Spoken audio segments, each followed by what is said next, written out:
Hello students, हमने chapter पढ़ा सांख्यिकी यानी कि स्टैटिस्टिक्स। पिछले वीडियो में हमने वर्गीकरण के बारे में समझा था और हमने ये भी देखा था कि वर्गीकरण कितना महत्वपूर्ण है, उससे कितना आसान हो जाता है आंकड़ों को पढ़ना, आंकड़ों को समझना। ठीक है, तो ये वर्गीकरण हम किस किस प्रकार से कर सकते हैं उसके बारे में देखते हैं। तो हम लोग यहाँ पे लिख सकते हैं कि वर्गीकरण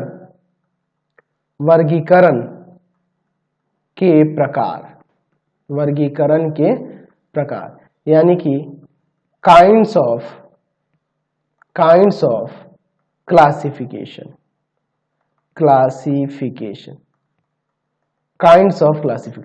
अगर हम लोग वर्गीकरण के प्रकार की बात करें तो इसे हम लोग दो प्रकार से वर्गीकृत करते हैं। ठीक है, आंकड़ों के संग्रह के पश्चात हम लोग क्या करते हैं जी, आंकड़े को कलेक्ट करने के बाद हम उसे दो प्रकार से उसे वर्गीकृत कर सकते हैं। पहला जो हो जाएगा उनके गुणों के आधार पर,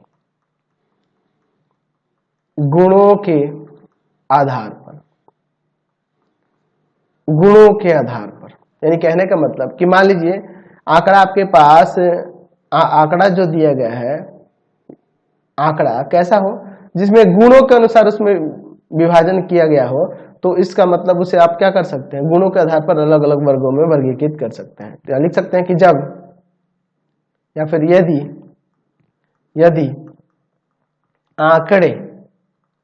यदि आंकड़े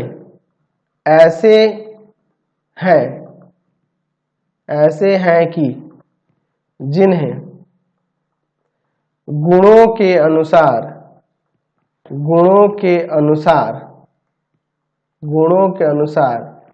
विभाजित किया गया है, गुणों के अनुसार विभाजित किया गया है, तो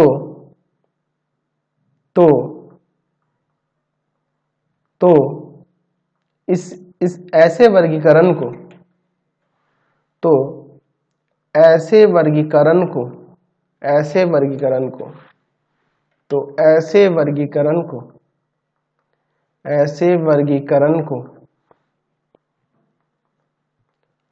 गुणों के आधार पर या गुणानुसार वर्गीकरण कहते हैं। ठीक है ना जी, यानी कि गुण के आधार पर जब वर्गीकृत किया गया तो उसको गुणानुसार या गुण के आधार पर वर्गीकरण कहते हैं। दूसरा जो वर्गीकरण होता है वह वर्ग अंतरालों के रूप में, दूसरा जो होगा वर्ग अंतरालों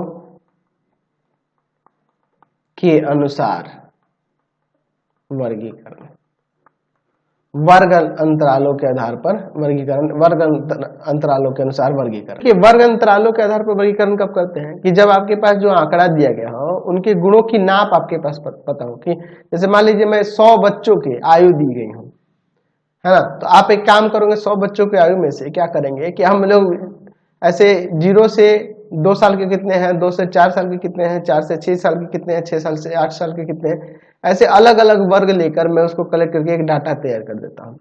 तो मैंने क्या किया, अपना एक वर्ग तैयार कर लिया। वो आप उस स्वेच्छानुसार वर्ग ले सकते हैं, वर्ग या उपवर्ग उसके स्वेच्छानुसार ले सकते हैं, और उसी के अनुसार हमने वो वर्गीकरण दिखा दिया, तो उसको कहते हैं वर्ग अंतरालों के आधार पर वर्गीकरण। और जो मैं ये 0 से 2, 2 से 4, 4 से 8 बोल रहा हूँ ना, ऐसे 4 से 6, 6 से 10, 6 से 8, 8 से 10, ऐसे ये आपके क्या कहलाते हैं, वर्ग अंतराल ही कहलाते हैं। तो इसलिए इसको क्या कहा जाएगा, वर्ग अंतरालों के आधार पर वर्गीकरण। तो इसमें लिख सकते हैं कि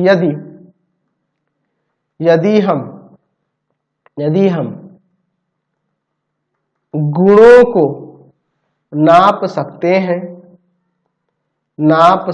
हैं तो किसी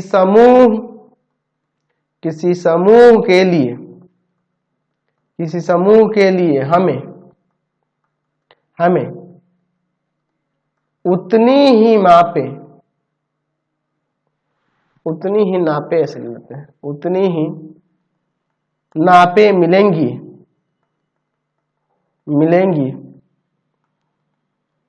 जितने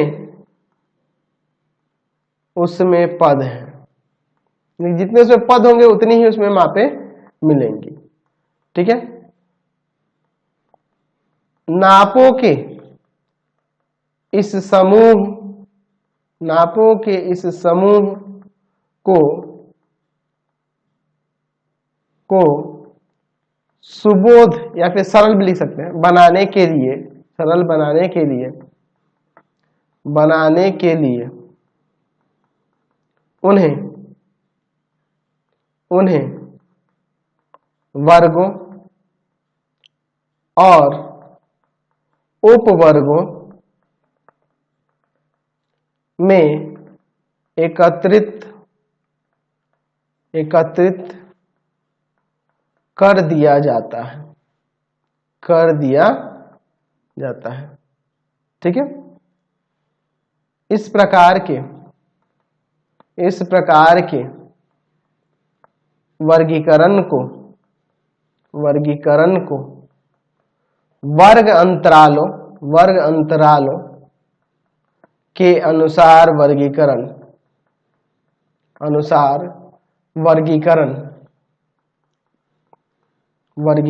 कहते हैं। तो देखिए, गुणों के आधार पर जो वर्गीकरण होगा वो बहुत ही सरल है, लेकिन वर्ग अंतरालों के अनुसार जब वर्गीकरण करना होगा तो उसके लिए हमें कुछ महत्वपूर्ण परिभाषाओं को समझना होगा, कुछ महत्वपूर्ण पद को समझना होगा, तभी आप ये चीज समझ पाएंगे, ठीक है ना जी। चलिए, कुछ महत्वपूर्ण परिभाषाएं हैं सांख्यिकी से संबंधित, हम लोग जो वर्गीकरण करेंगे इसमें उनसे संबंधित, तो उनको समझ लेते हैं, तभी हम लोग चैप्टर में आगे बढ़ पाएंगे। चलिए, सबसे पहले बात करते हैं इसमें चर क्या कहलाता है, वेरिएबल क्या होता है। वेरिएबल, देखिए चर की बात करें, जैसे मैं यहाँ पे कह रहा हूँ कि 10 विद्यार्थियों का भार यहाँ दिया गया है, एक आंकड़ा बनाया गया, तो भार जो है ना वही आपका चर कहलाएगा, है ना। आप लिख सकते हैं ऐसे कि 10 परिवारों के बच्चों की संख्या, तो वहां पे बच्चों की संख्या वहां पे चर कहलाएगा, है ना जी, समझ गए। तो यहाँ पे लिख सकते हैं कि चर क्या है, वह राशि जिसके भिन्न भिन्न मानों से किसी प्रेक्षण में आंकड़े संग्रह किए जाते हैं, सांख्यिकीय चर कहलाते हैं, सांख्यिकीय चर कहलाते हैं। समझ गए चर क्या होते हैं, है ना जी। जो डाटा में दिया गया होगा उसमें जैसे किसी का भार, आयु, ये सब क्या है, ये सारे चर कहलाएंगे। तो अगर चर की बात करें तो चर दो प्रकार से हो सकते हैं, एक संतत और एक असंतत। तो संतत चर क्या होता है, पहले बात करते हैं संतत चर क्या होता है। कंटिन्यूअस वेरिएबल क्या होता है, कंटिन्यूअस वेरिएबल। तो देखिए, कंटिन्यूअस वेरिएबल यानी संतत चर की बात करें तो ऐसे कह सकते हैं कि वह चर जो दो दी हुई सीमाओं के बीच के संख्यागत मान को धारण करे, है ना, वही क्या कहलाता है, संतत चर कहलाता है। वह चर जो दो दी हुई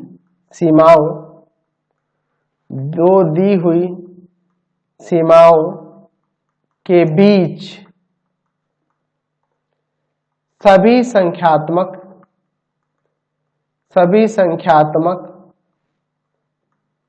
मानों को ग्रहण कर सकता है,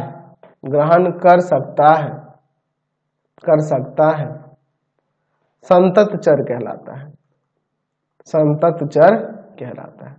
जैसे मैं यहाँ पे कहता हूं कि किसी वृक्ष की ऊंचाई, तो किसी वृक्ष की ऊंचाई की जब बात आ गई तो ऊंचाई कुछ ना कुछ होगा ना जी, किसी निश्चित अंतराल के ही बीच में होगा, तो आपका संतत चर हो जाएगा। ठीक है, अब मैं लिखता हूं असंतत चर क्या होता है, असंतत चर यानी कि आप कह सकते हैं कि डिसकंटिन्यूअस वेरिएबल,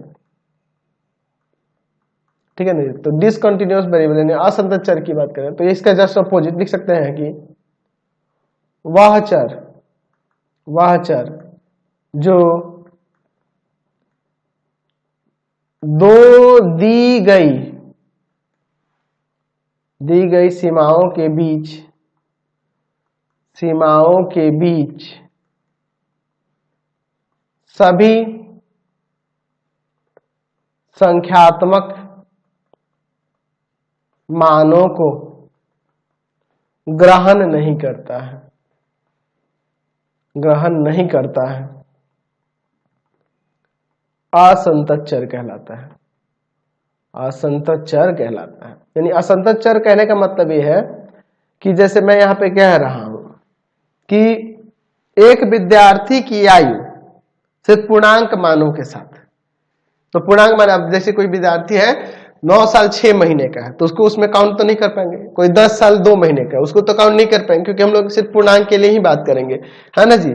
तो इस तरीके से हम लोग कह सकते हैं कि ऐसे चर को हम लोग असंतत चर कहेंगे। विद्यार्थी की आयु क्या है, असंतत चर होगी, क्योंकि हम लोग उसको वर्ष में बात कर रहे हैं केवल, है ना जी, मंथ में नहीं गिन रहे हैं, है ना जी। क्या आप ऐसे कह सकते हैं कि किसी विद्यालय के किसी कक्षा के सभी छात्रों के प्राप्तांक पूर्णांक में, तो पूर्णांक में कहा है ना जी। हो सकता है कि उनका मिक्स फ्रैक्शन में आ जाए, हो सकता है किसी का नंबर 10.1/2 है तो वो तो उसमें काउंट नहीं कर पाएंगे ना, तो एक निश्चित अंतराल के बीच में नहीं है। और मान लीजिए 0 से 100 नंबर तक का पेपर हो रहा है तो उस निश्चित अंतराल के बीच होना चाहिए। लेकिन अगर हम लोग 10, कोई मान लो 12.5 नंबर आया, 18.5 नंबर आया, तो वो सब इसमें काउंट नहीं ना होंगे, क्योंकि वो हमें क्या करना है, सिर्फ पूर्णांक मानों को ही लेने के लिए कह रहा है। तो उस कंडीशन में वो चर जो होगा असंतत चर कहलाता है। चलिए अब इसके बाद अगला पॉइंट लेते हैं हम लोग, चर मान की बारंबारता। चर मान की बारंबारता, देखिए चर मान का मतलब क्या है, जो चर दिए हुए ना उसके जो मान होते हैं, यानी कह रहे हैं मतलब 10 बच्चों की आयु दिया है वो चर हो गया, और उसका मान 10 वर्षों की वो जो आयु दिया गया वो चर मान कहलाएगा। तो बारंबारता का मतलब होता है फ्रीक्वेंसी, यहाँ पे लिख सकते हैं क्या होता है, frequency, frequency of the value of the variable. ठीक है, चलिए चर मान की बारंबारता की यहाँ पे बात करते हैं। तो बारंबारता यानी कि जैसे मान लीजिए कोई डाटा दे दे, जैसे 10, 12, 5, 6, 10, 11, 12, 10, है ना जी, इस तरह से दे दे। तो ये एक आपका डाटा दे दिया है 8 छात्रों की आयु दिया हुआ है। ठीक है, तो इसमें कह दे कि ये इसमें चर मान 10 की बारंबारता कितनी, यानी कि ये 10 कितना बार आया है, तो 3 बार आया है तो इसकी बारंबारता 3 हो जाएगी। यानी कि आप इसकी परिभाषा ऐसे दे सकते हैं कि किसी प्रेक्षण में कोई चर मान कितनी बार आ सकता है, कितनी बार आ सकता है या कितनी बार आता है, वही चर मान की बारंबारता, चर मान की बारंबारता कहलाता है। ठीक है, वही चर मान की क्या कहलाता है, बारंबारता कहलाता है, उसकी फ्रीक्वेंसी कहलाता है। चलिए अब देखते हैं चर मान की संचयी बारंबारता क्या होती है। चर मान की संचयी बारंबारता यानी कि कम्युलेटिव फ्रीक्वेंसी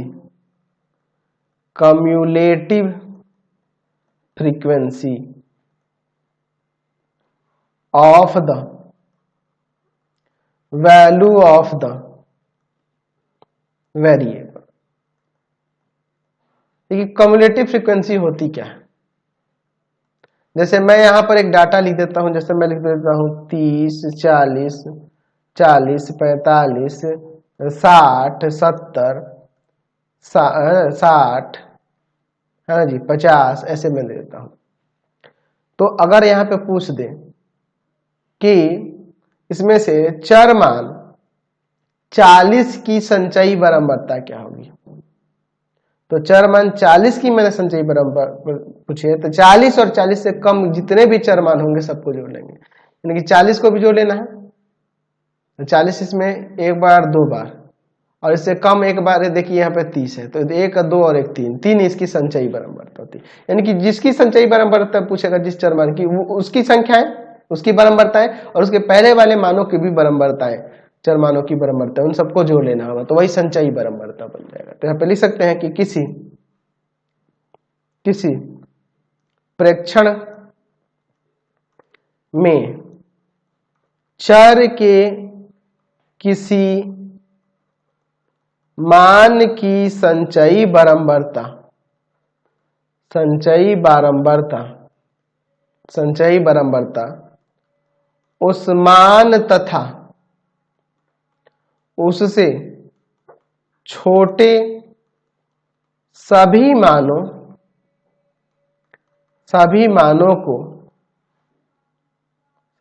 की बारंबारताओं का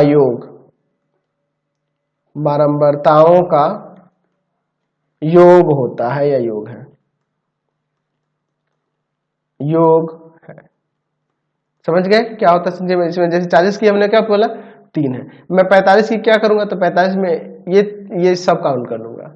मैं यहाँ पे पूछूंगा कि 60 की क्या है, तो देखिए 60 ये है और 60 से छोटा ये भी है, ये भी है, ये भी है, ये भी है, ये भी है, यानी कि 1 2 3 4 5 6 7 उसकी संचयी बारंबारता हो जाएगी। ठीक है ना जी। इसकी भी संचयी बारंबारता पूछे, जिस किसी की भी संचयी बारंबारता पूछे, वो और उसके छोटे वाले सभी चर मानों को आप जोड़ लेंगे तो आपकी संचयी बारंबारता निकल जाएगी। चलिए अब हम लोग बात करते हैं कि आंकड़े का जो प्रदर्शन करेंगे, है ना, उसके टाइप्स के बारे में।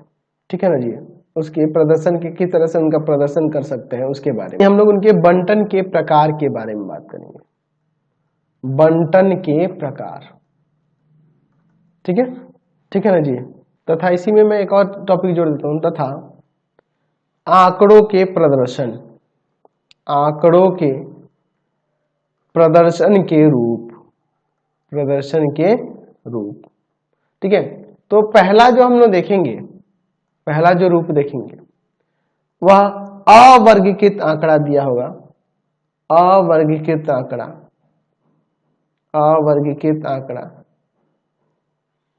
ठीक है ना जी।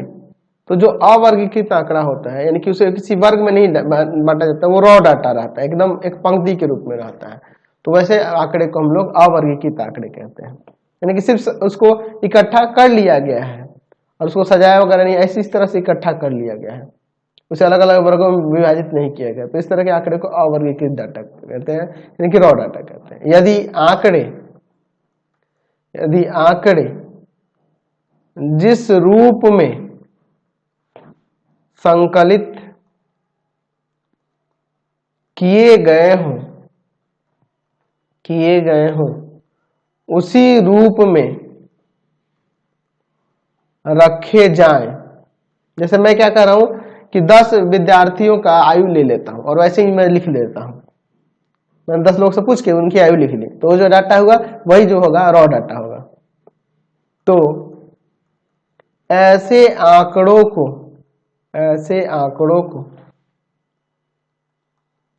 अवर्गीकृत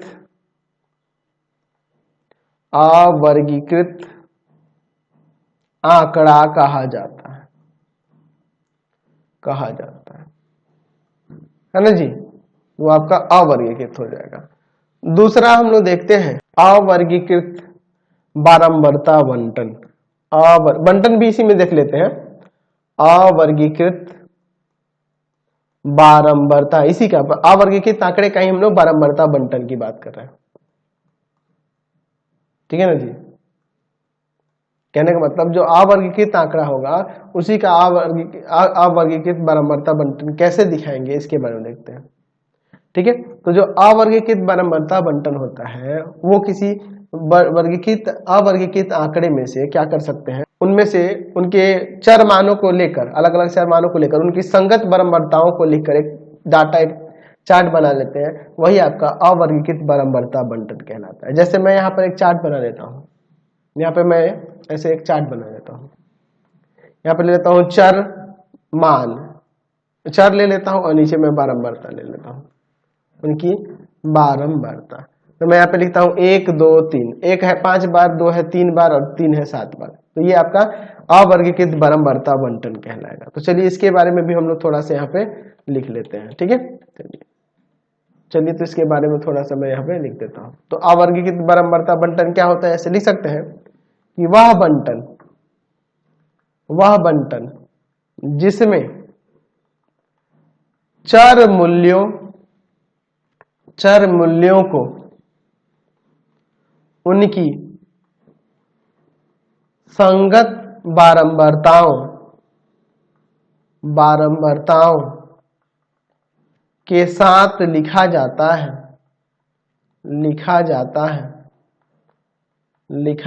है अवर्गीकृत बारंबारता बंटन कहलाता है। अवर्गीकृत बारंबारता बंटन कहलाता है। यानी कि जो आप कह सकते हैं कि जो आपके पास रॉ डाटा दिया होगा ना, उसी में से छांट लेंगे चरों को, अलग अलग चरों को, और उनके साथ उनकी संगत बारंबारता लिख देंगे, तो वो आपका अवर्गीकृत बारंबारता बंटन हो जाएगा। ठीक है, तो जैसे मैं यहाँ पर एक डाटा ले लेता हूँ, ठीक है ना जी, मैं एक डाटा यहाँ पे ले ही लेता हूँ।